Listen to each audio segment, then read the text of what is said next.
darurat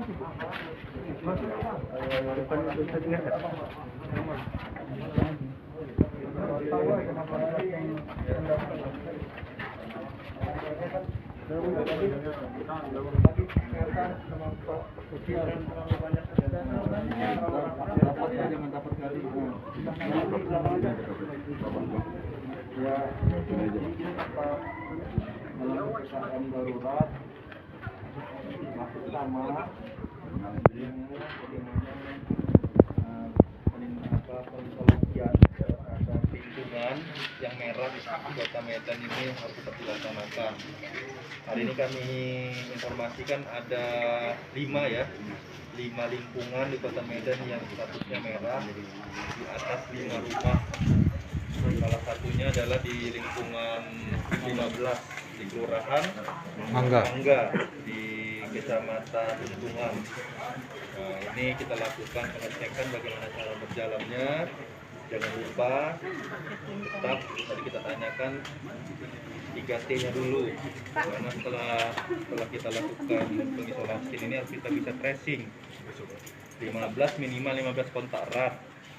Habis itu testingnya ini dilakukan terakhir kapan dan kapan lagi nanti akan dilakukan testing berikutnya. Nah, ada beberapa rumah di sini, ada 2 rumah ya. Sudah lebih dari 1 minggu sebenarnya untuk terpapar COVID. Nanti akan dilakukan testing lagi. Kalau 2 kali negatif baru bisa kita nyatakan clear sudah penyintas COVID berarti. Dan yang terakhir kita lihat treatment. Ini rumahnya tadi kita lihat layak untuk dilaksanakan isoman mandiri. Namun nanti kalau ada di lingkungan tertentu kita lihat kondisi rumahnya tidak memungkinkan untuk isoman, nah, nanti akan kita rujuk ke hari ini yang punya kita itu BP 4TK.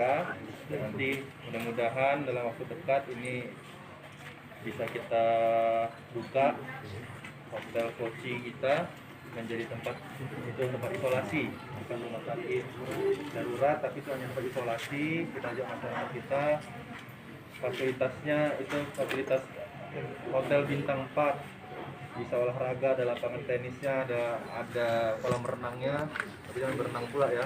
Tenis boleh lah, untuk olahraga, berjemur ya pasti berjemur, lapangannya ada, fasilitasnya bagus, tempat tidurnya bagus, sudah kita cek, mudah-mudahan bisa kita laksanakan. Dan yang berikutnya setelah 3T tetap 5M kita terapkan bagaimana masyarakat di sini harus betul-betul mematuhi. Dan kita lihat dampak dari pengurangan mobilitas ini kan pasti ada.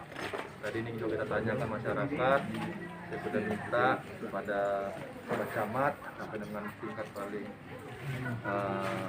mikro, yaitu adalah lingkungan, didata masyarakatnya yang terkena dampak, yang jualan atau jualannya kena dampak. Habis itu yang kerja, misalnya pegawai-pegawai yang di mal-mal, contohnya kan di mal kita suruh tutup.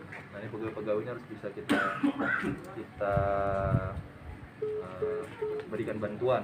Ini kita pemerintah kota Medan 50.000 ya Pak ya? 51.762 Pak. 51.000 lebih paket sembako akan kami bagikan. Ini sudah kita tetapkan. Sembako yang kita bagikan itu kurang lebih isinya ada 20 kg beras, 2 kg gula dan 1 liter minyak goreng. Nah, ini yang akan kami bagikan dalam jumlah 51.000 lebih. Ini tahap pertama. Kapan mulai dibagikan, Bang? Besok sudah kita bagikan. Makanya ini dilihat juga di lapangan. Saya ngecek tadi belum adanya, dilihat juga didatangi Pak Keplingnya sudah datang, tapi belum tahu nih mana yang penjualan harian, mana yang pegawai, mana yang ojek online. Nah, ini kan terganggu semua, pasti pendapatannya harus bisa didata. Jadi betul-betul bisa dilihat ini sudah pernah mendapat bantuan dari APBN atau belum, karena bukan hanya dari APBD, dari APBN nanti akan keluar bantuan. Makanya ini pendataan jangan hanya dari DTKS ya Pak ya, jangan dari DTKS, dan luar DTKS juga harus bisa diberi bantuan itu. PPKM darurat di Medan, di Jawa dan Bali itu akan terpanjang untuk Medan, jadi gimana Pak? Ini sepertinya diperpanjang sampai dengan 2 Agustus nanti. Makanya ini kita minta sama masyarakat sekali lagi, ayolah kita sama-sama patuhi protokol kesehatan, Kita tahu, kita pun semuanya sebenarnya tak mau kan gitu ya.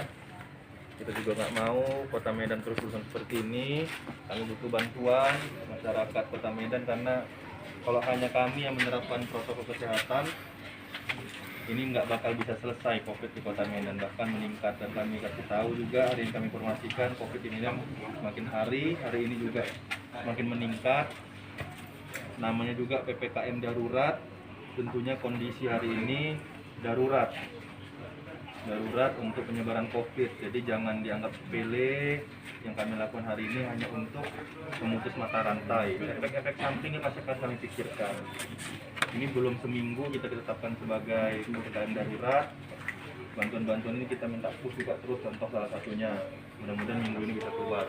Dan besok Pak ya, besok sudah kita keluarkan.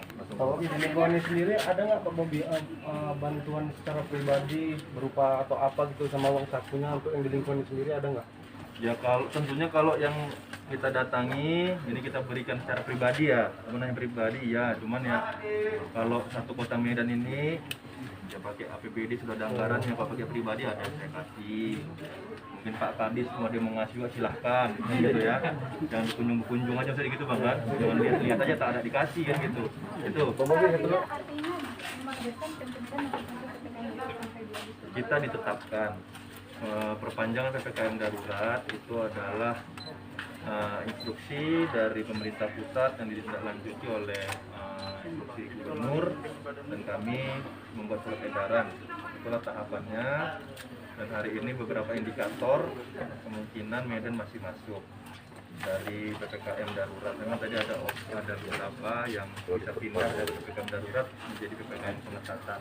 Makanya kita minta tolong sama masyarakat Kota Medan lah, biar beberapa indikator yang disampaikan oleh pemerintah pusat ini bisa menjadi indikator yang baik sehingga kita bisa keluar dari PPKM darurat itu. Terkait pemecatan apa Sambat Medan Maimun itu Gimana ada sertifikat?